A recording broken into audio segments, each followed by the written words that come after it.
Emily Martinez. I work in the DC office and work on special initiatives. I'm curious, none of you mentioned when you were talking about challenges the actual failure to implement laws. I mean, I think we see in a number of places governments pass laws perhaps to check that box, as you suggested, but they're not doing anything to implement it, and especially in light of what you were saying about proactive disclosure. I think that's an area where we see a lot of failure on the part of government. I wonder if you could comment on that. I mean, this is the huge question, and this is where we're at. What are the elements which will ensure successful implementation? Definitely a demand. And what we see, and many of you will know this from your different experiences in different countries, a good law is not necessarily the key. We have examples of countries with good laws and poor implementation, and pretty mediocre laws like Bulgaria, and pretty impressive implementation.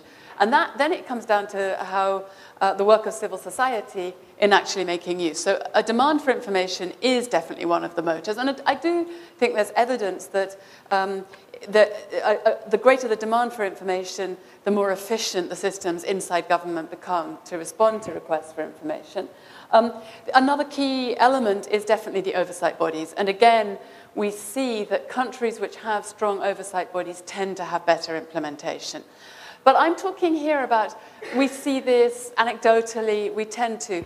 One of the biggest problems is getting data on exactly what's happening. There have been some comparative monitoring studies. People collect data at the national level. It's quite a huge effort for civil society groups to do that kind of data collection. There's a lot of talk amongst a sort of group of some of the sort of leading thinkers on access to information globally right now about the need for a global freedom of information index.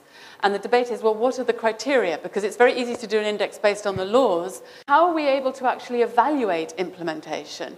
I think that's a huge challenge for civil society working with information commissioners and working with governments to try to overcome. But making use of laws, being ready to litigate, being ready to go to court, being ready to fight those hard cases, that's something.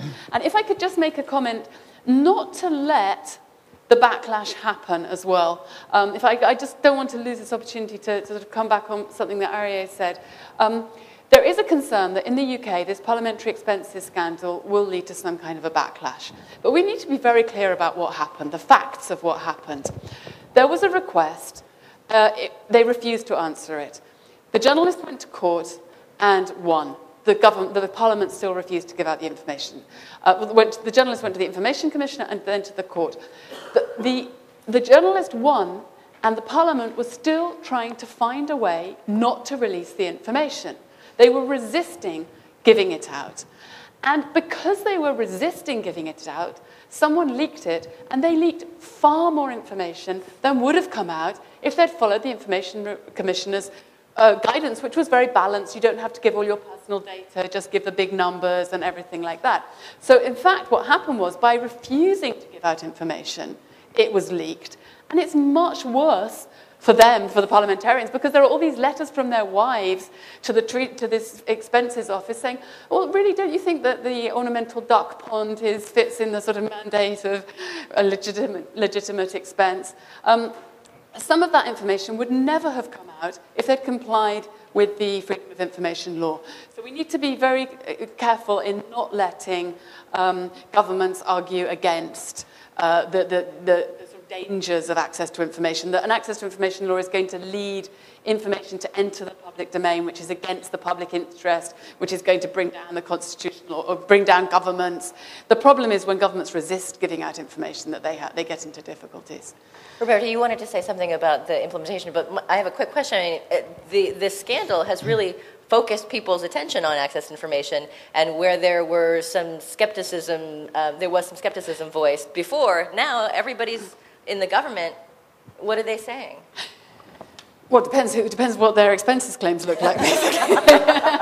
There were some concerns in the UK that the government would try to amend the access to information law. It's not going to be touched now. One thing that's come up already, a scandal like this does increase broader public awareness of the value of access to information. A scandal like this demonstrates that when there's any corner of obscurity, any corner where the light doesn't shine, that's where you'll get abuse. Because in the UK, gifts to parliamentarians were already available online, and there wasn't abuse there. We saw abuse where there was a lack of transparency. And that's a huge lesson from this scandal. So it makes a very strong case for having greater transparency, because where you don't have it, abuse will take place. Roberto, on implementation. Well, I completely agree with Emily that implementation is a key piece of the agenda. I said before that how to create government capacity is part of the issue. And there are two issues that I think are related to implementation that were partially mentioned here and that are usually absent in the agenda of freedom of information. One is archiving. I think that we need to work more from the freedom of information movement, let's say, on the issue of how to create, organize, produce. I mean, it's production of information and archiving. These are the two issues that I think are connected to implementation and, at least in Latin America, are crucial. I mean, we can have the laws, but then we go to governments that do not have the information because they don't produce the information, because they don't keep the information, because they don't organize the information. Yeah. So I think that we should think about including our freedom of information agenda, this part of the agenda which is related to production of information and archiving. And one little thing about something that you said on politicians using freedom of information, and it's related to producing information too. I had a meeting some time ago with a person from the Ministry of Health in Argentina, and she had been working for a long time in a software to detect epidemics in the country. The only thing she needed was that the local governments produced information about specific cases of people getting diseases, and in order to feed the software and to detect the epidemics. And the problem she had from the federal, it's a federal country, I mean, from the federal government is that local governments were not providing that information. And so this person from the government was, eager to exercise her right as official. So I think that we have to think about also this distinction between the public requesting information and the government not providing information. It's not so easy. I think it's more complex, and we can even get some people in governments allied with us if we detect where there are specific goals. Regarding the implementation, if you just let me say a couple of words. From need to know to right to know is a long way, and it's a hard way. Is Ivan Pavlov here? Yes, he is. From Russia.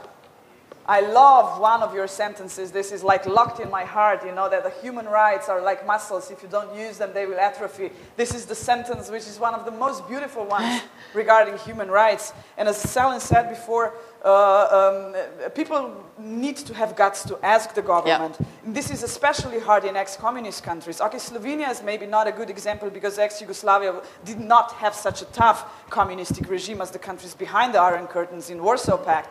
But still, to change the mentality of the people is very hard. And then the next step is to change the mentality of bureaucrats. In communist countries, it was the position that everything is secret, but if somebody from high above will decide to give the information to, the public. But now, when we have the FOI, it's vice versa. Everything is public, but the exemptions. And I always say exemptions are there to be used, but not to be abused. So I think to have a strong appeal possibilities, to strong monitoring bodies is very essential, especially in the countries which are still in transition. I do know that in Sweden, for example, the ombudsman as an appeal possibility can work because if the ombudsman says something there, it's like the law, people will listen. But for example, in Bosnia has one of the best laws in the world, but the ombudsman is the appeal body and nobody cares, nobody listens. If you do have the information commissioner, it has to be the information commissioner with binding decision powers. And this is very essential, and it proved to work in my country. And another thing that I do have, I'm a so-called misdemeanor body. I can penalize public officials if they do not obey my decision. I never had to do it, but the article is there within the law. So the public sector body has only two possibilities, either to give out the document or to appeal in front of the High Court, which is fair enough. I'm never scared of that. 10% of my decisions are appealed, which is perfect. We need a case law. But if they don't want to give the document out, they will face my penalty.